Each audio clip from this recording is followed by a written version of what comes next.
7 janar 2026. Jemi në ditën e mërkurit. Gjatë kësaj dite do të kemi disa ndikime pozitive, por do të kemi dhe fillimin e këndëve negative të Jupiterit. Kjo do të thotë që sidomos për sa i përket materjes, do të fillojmë që të vëmë re probleme, mund të kemi harxime ose vonesa në lidhje me të ardhurat materiale.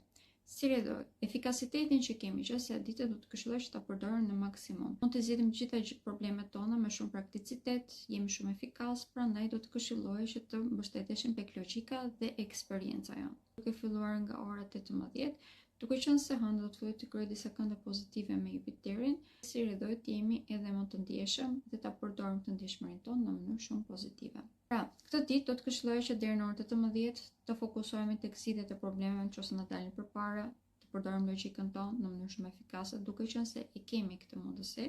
Dhe pjesën e dytë fokusohemi më tepër tek marrëdhëniet tona personale. Për të gjithë ata që nuk më njohin, unë jam astrologja Tenisa Shyle. Faleminderit dhe mos harroni të më ndiqni për të marrë informacione të tilla në lidhje me astrologjinë dhe me yjet.